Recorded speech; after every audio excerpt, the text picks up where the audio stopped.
Okay, so we are going to read Act 4, Scene 5. This is our last scene for this week, okay? So in this scene, we have reports reach Gertrude that Ophelia has gone crazy since her dad died. So we're going to see how that's going. Okay. Let's go ahead and begin Act 4, Scene 5. This is on page 205 in your book, or of course on the shakespeare.folger.edu website. I will not speak with her. She is importunate. Indeed, distract. Her mood will needs be pitied. What would she have? She speaks much of her father. Says she hears there's tricks in the world, and hems and beats her heart. Spurns enviously at straws, speaks things in doubt that carry but half sense. Her speech is nothing, yet the unshaped use of it doth move the hearers to collection. They aim at it, and botch the words up fit to their own thoughts, which, as her winks and nods and gestures yield them, indeed would make one think there might be thought, though nothing sure, yet much unhappily. 'Twere good she were spoken with, for she may strew dangerous conjectures in ill-breeding minds. Let her come in. To my sick soul, as sin's true nature is, each toy seems prologue to some great amiss. So full of artless jealousy is guilt, it spills itself in fearing to be spilt. Where is the beauteous majesty of Denmark? How now, Ophelia? How should I your true love know from another one? By his cockle hat and staff, and his sandals shown. Alas, sweet lady, what imports this song? Say you nay, pray you mark. He is dead and gone, lady. He is dead and gone. At his head a grass green turf, at his heels a stone. Nay, but Ophelia. Pray you mark. White his shroud as the mountain snow. Alas, look here, my lord. Larded all with sweet flowers, which, bewept to the ground, did not go with true love showers. How do you, pretty lady? Well, God help you. They say the owl was a baker's daughter. Lord, we know what we are, but know not what we may be. God be at your table. Conceit upon her father. Pray, let's have no words of this. But when they ask you what it means, say you this. Tomorrow is St. Valentine's Day, all in the morning betime, and I am made at your window to be your Valentine. Then up he rose and donned his clothes, and up the chamber door, let in the maid that out a maid never departed more. Pretty Ophelia. Indeed, without an oath, I'll make an end on't. By Gis and by Saint Charity, I'll lack and fie for shame. Young men will do it if they come to it. By cock they are to blame. Quoth she, before you tumbled me, you promised me to wed. He answers, so would I had done by yonder sun. And thou hast not come to my bed. How long has she been thus? I hope all will be well. We must be patient. But I cannot choose but weep to think they would lay him in the cold ground. My brother shall know of it. And so I thank you for your good counsel. Come, my couch. Good night, ladies. Good night, sweet ladies. Good night. Good night. Okay, so Ophelia has gone insane. Like, you know how Hamlet was kind of like playing like he was crazy all this time? Yeah, there's a certain level of crazy you can't even act. like they're just like straight up crazy. And that's where Ophelia's gone. Let's reflect. So remember, in Britlit, we've handled wide Sargasso Sea. We've talked about mental health. We've talked about how a lot of times, like, really one big trauma in your life can kind of create a bit of a mental health crisis, right? Ophelia is right there. If you remember, so she and Hamlet they'd been dating, they'd been an item. Who knows what that means back in Denmark back in the day. But whatever it was, probably she actually really loved him and cared for him. But her father and brother told her, hey, stay away from him, because we said so. And so she, as the obedient daughter and sister, did so. Well, then Hamlet was all ticked off at her and shouting things at her and saying all sorts of mean things. And he's getting in like mean things every time he sees her. So she knows he's really angry. And she's given up like this relationship with him because she's been obedient to her father and her brother. But at least she has their love and their support, and doggone it, they'll help see her through. There had to be a reason. They warned her against, staying in her relationship with Hamlet. And then she finds out Hamlet killed her dad. So now Hamlet's no longer an option because, he's been mad at her for a while now, and she stopped having a relationship with him. And now he's also the murderer of her father. And now the guy who told her to stop the relationship with the person that she loves is dead. So her dad, who could have protected her, who could have made sure that maybe if she couldn't marry Hamlet, she married well, she at least, was done decent by. Well, now he's gone too. And it's her dad. Her dad just died, killed by the person that she loves. So Ophelia has officially lost it. I mean, she is just completely gone. Bless her heart. Again, trauma. Trauma can make us lose our good mental health, for sure. So she's right there in the thick of things, which, poor Ophelia. She's kind of a big victim in this whole situation. It's been pretty sad the whole time for Ophelia. Follow her close. Give her good watch, I pray you. Okay, Horatio exits to follow her. Oh, this is the poison of deep grief.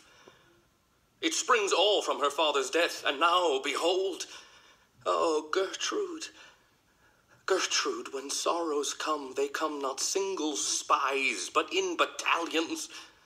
First, her father slain. Next, your son gone, and he, most violent author of his own just remove. The people muddied thick and unwholesome in their thoughts and whispers for good Polonius' death. And we have done but greenly and hugger-mugger to inter him. Poor Ophelia divided from herself and her fair judgment, without the which we are pictures or mere beasts. Last, and as much containing as all these, her brother is in secret come from France, feeds on his wonder, keeps himself in clouds, and wants not buzzers to infect his ear with pestilent speeches of his father's death, wherein necessity of matter beggared will nothing stick our person to arraign in ear and ear. Oh, my dear Gertrude, this, like to a murdering peace in many places, gives me superfluous death. Alack, what noise is this? Attend! Where is my Switzers? Let them guard the door. What is the matter? Save yourself, my lord. The ocean, overpeering of his list, eats not the flats with more impidious haste than young Laertes in a riotous head o'erbears your officers. The rabble call him lord, and as the world were now but to begin, antiquity forgot, custom not known, the ratifiers and props of every word they cry, choose we, Laertes shall be king. Caps, hands, and tongues applaud it to the clouds. Laertes shall be king. Laertes, king. How cheerfully on the false trail they cry. Oh, this is counter, you false Danish dogs. The doors are broke. Where is this king? Sirs, stand you all without. I pray you give me leave. I thank you. Keep the door. Oh, thou vile king. Give me my father. Calmly, good Laertes. That drop of blood that's calm proclaims me bastard. Cries cuckold to my father. Brands the harlot even here between the chaste, unsmirched brow of my true mother. What is the cause, Laertes, that thy rebellion looks so giant-like? Let him go, Gertrude. Do not fear our person. There's such divinity doth hedge a king that treason can but peep to what it would, acts little of his will. Tell me, Laertes, why thou art thus incensed. Let him go. Gertrude? Speak, man. Where is my father? Dead. But not by him. Let him demand his fill. How came he dead? I'll not be juggled with. To hell allegiance. Vows to the blackest devil. Conscience and grace to the profoundest pit. Okay, so let's talk about this for a second. And you can see Daisy really felt like she needed to be in on this whole conversation. She was pretty sure she had some incredible insights to give us. So thank you, Daisy, for your help. I appreciate that. It's really nice. Okay, so after Ophelia leaves, then King Claudius is told that Laertes has come back from France and that he wants like vengeance. He heard he wants to know where his father's at, and he's ready to like march on whomever. He's ready to do whatever he needs to do. He's causing riots, everything's being all crazy. And so that is what King Claudius, oh, thank you for your presence, wonderful. That's what they've heard, and then he comes in and he's really angry. He wants to know where the king is. I have cat hair in my face, awesome. And the king's like, settle down, Laertes, and Laertes is like, where's my father? And the king says he's dead, and the queen's like, but not by him, he didn't kill him. Just letting you know, it was not my husband who killed him. And so Laertes wants to know, how did he die? Tell me now. I dare damnation. To this point I stand, that both the worlds I give to negligence, let come what comes. Only I'll be revenged most throughly for my father. Who shall stay you? My will, not all the world. And for my means, I'll husband them so well, they shall go far with little. Good Laertes, if you desire to know the certainty of your dear father, is't writ in your revenge that swoop stake you will draw both friend and foe, winner and loser? None but his enemies. Will you know them, then? To his good friends thus wide I'll ope my arms, and like the kind life-rendering pelican repast them with my blood. Why, now you speak like a good child and a true gentleman. That I am guiltless of your father's death, and am most sensibly in grief for it. It shall as level to your judgment peer as day does to your eye. Let her come in! How now, what noise is that? Ophelia comes in, oh no. Oh, heat, dry up my brains. Tears 7 times salt burn out the sense and virtue of mine eye. By heaven, thy madness shall be paid with weight till our scale turn the beam. O Rose of May, dear maid, kind sister, sweet Ophelia. O heavens, is't possible a young maid's wits should be as mortal as an old man's life? Nature is fine in love, and where 'tis fine, it sends some precious instance of itself after the thing it loves.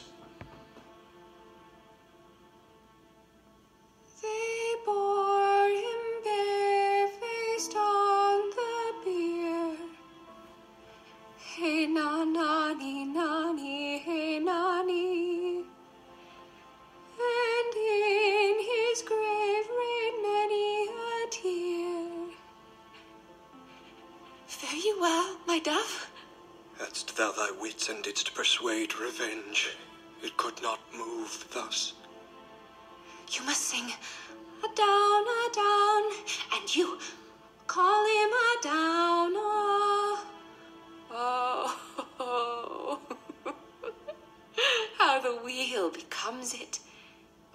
It is the false steward that stole his master's daughter. This nothing's more than matter. There's Rosemary, That's for remembrance. Pray you, love, remember. And there is pansies. That's for thoughts. A document in madness. Thoughts and remembrance fitted. There's fennel for you. And columbines. There's rue for you. And here's some for me. We may call it herb of grace o' Sundays. You must wear your rue with a difference. There's a daisy. I would give you some violets, but they withered all when my father died. They say he made a good end. For bonny sweet Robin is all my joy. Thought and afflictions, passion, hell itself, she turns to favor and to prettiness. And will he not come again? And will he not come again? No, no, he is dead. Go to thy deathbed, he never will come again. His beard was as white as snow, all flaxen was his poll. He is gone, and we cast away moan. God have mercy on his soul. And of all Christian souls, I pray God. God be with you.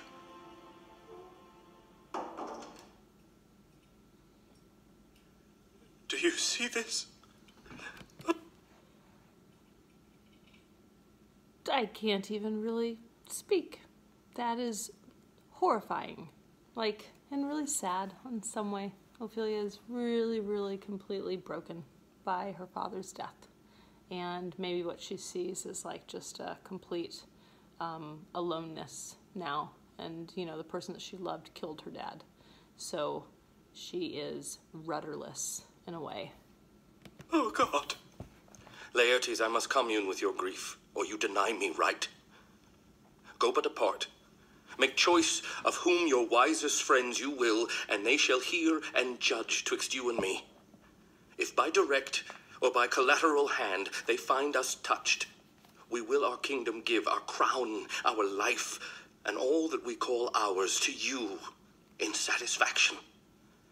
But if not, be you content to lend your patience to us, and we shall jointly labor with your soul to give it due content. Let this be so. His means of death, his obscure funeral, no trophy, sword, nor hatchment o'er his bones, no noble rite, nor formal ostentation, cry to be heard as 'twere from heaven to earth, that I must called in question. So you shall. And where the offense is, let the great axe fall. I pray you, go with me.